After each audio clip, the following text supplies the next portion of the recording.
बिस्मिल्लाहिर्रहमानिर्रहीम। अस्सलाम वालेकुम स्टूडेंट्स, मैं हूं हसान फरीद, आपका फिजिक्स टीचर। स्टूडेंट्स, आपको याद होगा कि प्रीवियस लेक्चर में हम लोगों ने कूलम्स फोर्स को ऑलमोस्ट कंप्लीट कर लिया था, लेकिन उस डिस्कशन में एक छोटी सी चीज रह गई थी जो मैं आज आप लोगों के साथ यहां पर डिस्कस करूंगा। आइए देखते हैं कि वो क्या चीज है। स्टूडेंट्स, ये डायग्राम मैंने आप लोगों के सामने बनाई है, ये देख लीजिए कि आपकी बुक के यहां पर ये डायग्राम बनी हुई है। याद रखिएगा, आज मैंने कूलम्स फोर्स का जो पार्ट डिस्कस करना है वो ये वाला पार्ट है जिसको मैं हाईलाइट कर रहा हूं।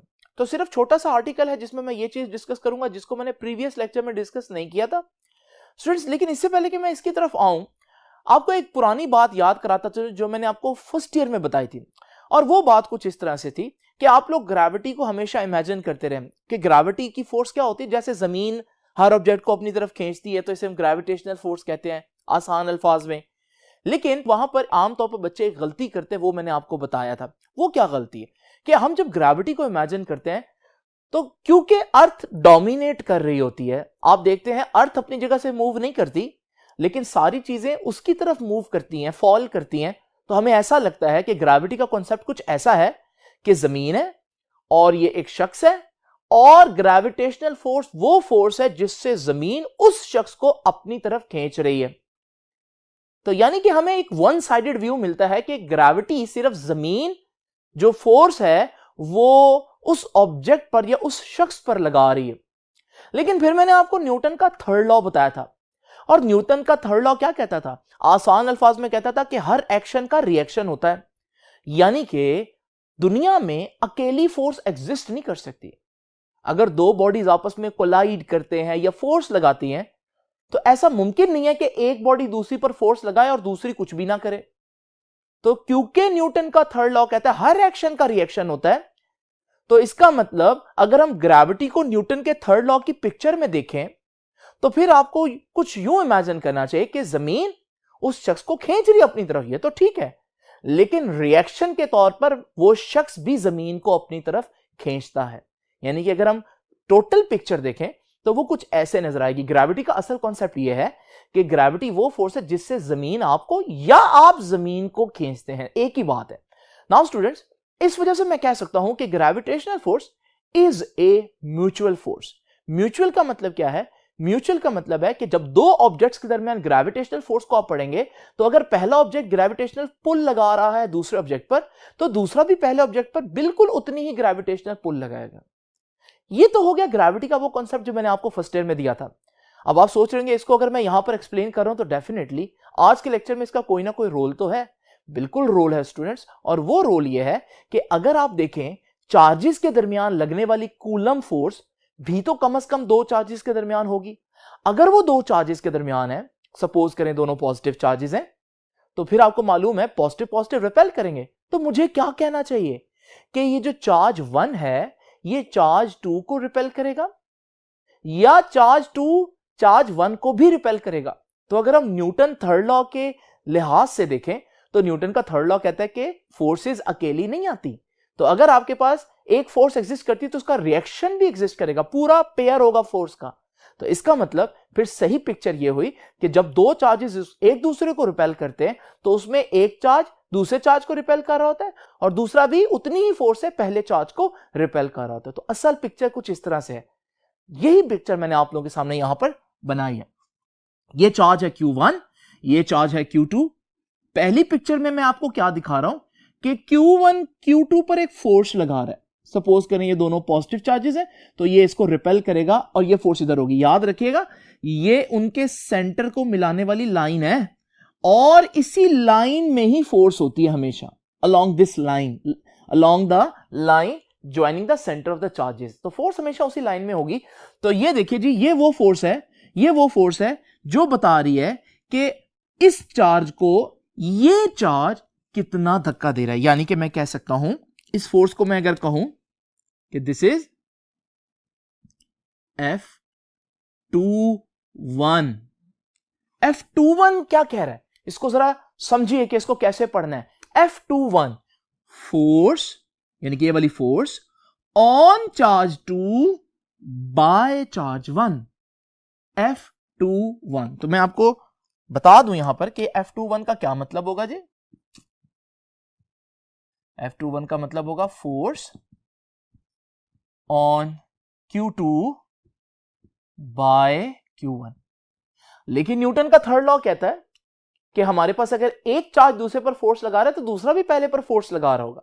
तो वो मैंने दूसरी पिक्चर में दिखाई है यहां पर कि अगर इसने इस पर फोर्स लगाया इधर को तो डेफिनेटली ये इस पर भी फोर्स लगाएगा बिल्कुल ऑपोजिट। ये जो हमारे पास रेड फोर्स है इसको अगर मैं नाम दे दूं F12 तो ये गलत नहीं होगा। और आप इसको कैसे रीड करेंगे? F12 फोर्स, ये वाली force on charge Q1 by charge Q2। वो फोर्स जो इस पर लग रही है और ये लगा रहा है, ये वो फोर्स है जो इस पर लग रही है और ये लगा रहा है। तो स्टूडेंट्स यहां पर मैं इसका भी नाम लिख देता हूं। F12 क्या है? Force on Q1 by Q2। Now students ये तो हो गया फोर्सेस का तारुफ। अगर मैं इस सारी बात को समराइज करूं, एक लाइन में इस सारी बात का खुलासा करूं तो वो कुछ यूं होगा कि जो कूलम की फोर्स है, कूलम की जो फोर्स है वो एक म्यूचुअल फोर्स है। म्यूचुअल का मतलब क्या है कि यानी एक चार्ज अगर दूसरे चार्ज पर फोर्स लगा रहा है तो दूसरा चार्ज भी पहले चार्ज पर उतनी ही फोर्स लगा रहा होगा न्यूटन का थर्ड लॉ के अकॉर्डिंगली। तो यहां पर ये लाइन आप लोगों ने याद रखनी है कि कूलम फोर्स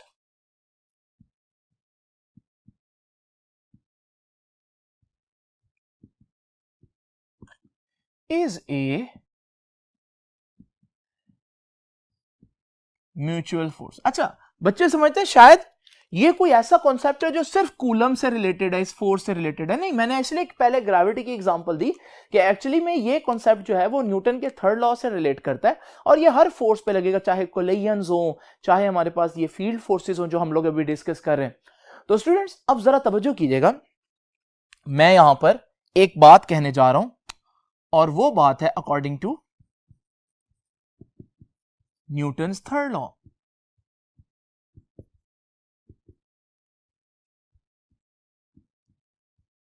न्यूटन का थर्ड लॉ क्या कहता है?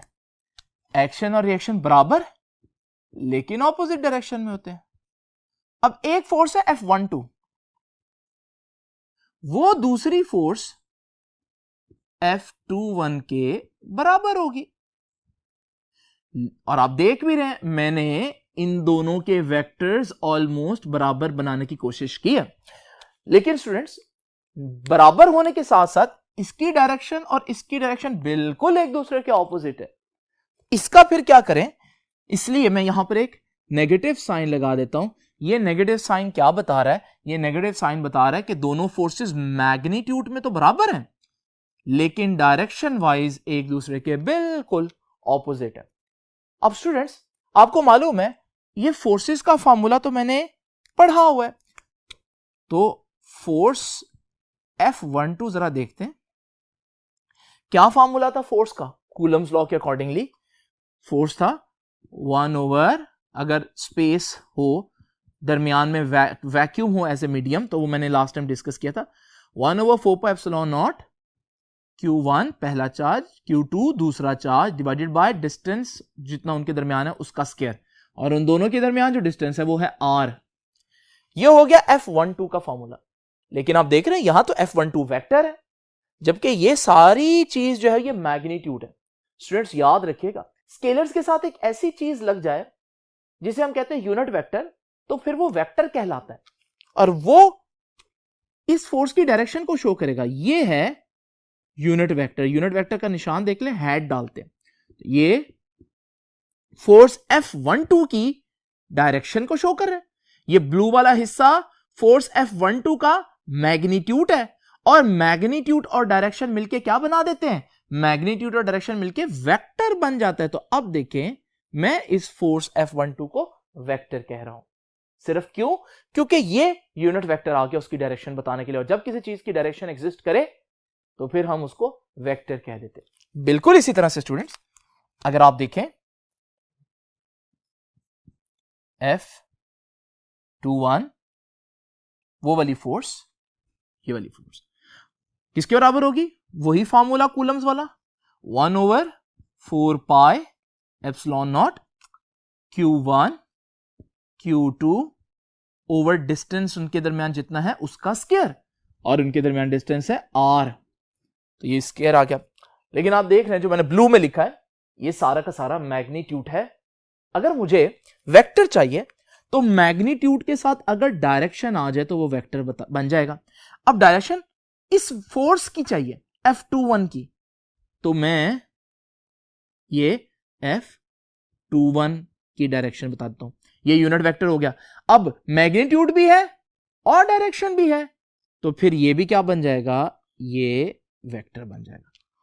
तो स्टूडेंट्स अब मैं क्या करूंगा, ये जो मैंने ऊपर इक्वेशन लिखी है जिसको मैं इक्वेशन नंबर 1 का नाम दे देता हूं, मैं ये वैल्यूज F12 और F21 की यहां पुट कर देता हूं आप लोगों के सामने। देखते हैं क्या नतीजा आता है। तो हमारे पास F12 की वैल्यू पहले पुट करूंगा, F12 ये है, तो 1/4 pi epsilon not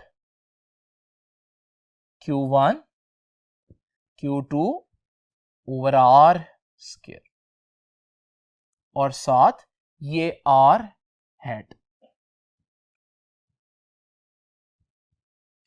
is equals to, ये तो F12 की वैल्यू पुट कर दी, इक्वल्स का निशान आ गया, आगे है नेगेटिव साइन,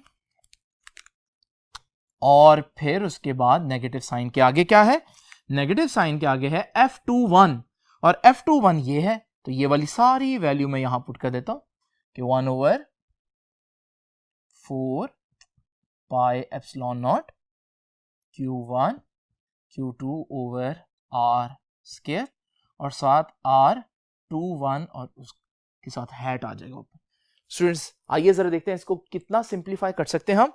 तो अगर आप देख रहे हो कि 1/4 पाई एप्सिलॉन नॉट इधर भी है और इधर भी है, तो ये तो कैंसिल हो जाएगा। Q1 Q2 से R स्क्वायर से कैंसिल हो जाएगा। अगर आप देखें हमारे पास बाकी क्या रह गया, इधर ये चीज रह गई और इधर ये चीज रह गई, इसके अलावा सारी चीजें कैंसिल हो गई।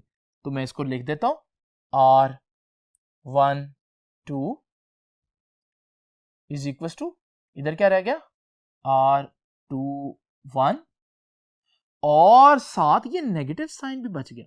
तो स्टूडेंट्स ये हमारे पास क्या कह रही है इक्वेशन, ये इक्वेशन कह रही है कि हमारे पास ये दोनों यूनिट वेक्टर्स भी एक दूसरे के बराबर होंगे, लेकिन नेगेटिव साइन बता रहा है कि इनकी डायरेक्शन ऑपोजिट होगी। इसका मतलब R12 किसकी डायरेक्शन बताता था, फोर्स F12 की, तो ये है फोर्स F12, तो R12 इसी की डायरेक्शन बता रहे, ये है R12, और R21 किसकी डायरेक्शन बता रहा है, R21 जो है वो F21 की डायरेक्शन बता रहा है, ये है F21, तो R21 मैं इसके साथ बना देता हूं। और अगर आप गौर से देखें, जैसे ये इक्वेशन कह रही है कि दोनों बराबर हैं लेकिन ऑपोजिट डायरेक्शन में, आपको पिक्चर के ऊपर नजर भी आ रहा है दोनों यूनिट वेक्टर ऑपोजिट डायरेक्शन में है। ये है स्टूडेंट वो डायग्राम जो आपकी बुक ने यहां पर इसको इस तरह से एक्सप्लेन किया। अगर आप देखें आपको इस पर सारी वही बातें नजर आ रही होंगी। स्टूडेंट्स अब जाकर हमारा कूलम्स लॉ जो है यहां पर कंप्लीट होता है, तो ये चीज आप एंड पर बेशक एक्सप्लेन कर लीजिएगा, और इससे पहला जो पार्ट है वो सारा का सारा आप उसमें तरतीब से, जैसे मैंने हेडिंग्स डाली थी वैसे ही आप लोग इसको देखिएगा। कूलम्स लॉ तो यहां कंप्लीट होता है, लेकिन अभी इससे रिलेटेड बहुत से आर्टिकल्स हैं जो हमें मजीद सीखने हैं, जिनमें हमारा नेक्स्ट आर्टिकल होगा इलेक्ट्रिक फील्ड के बारे में। ये बहुत वाइटल और बहुत इंपॉर्टेंट कॉन्सेप्ट है इलेक्ट्रोस्टैटिक्स को समझने के लिए, और ये थ्रू आउट आगे भी चैप्टर्स में यूज होता रहेगा। इस वजह से इसको भी आप लोगों ने बिल्कुल उसी तरह से खसूसी तवज्जो देनी है जिस तरह से आपने इस आर्टिकल को दी। अब आपसे इंशाल्लाह मुलाकात होगी नेक्स्ट आर्टिकल में, तब तक के लिए अल्लाह हाफिज।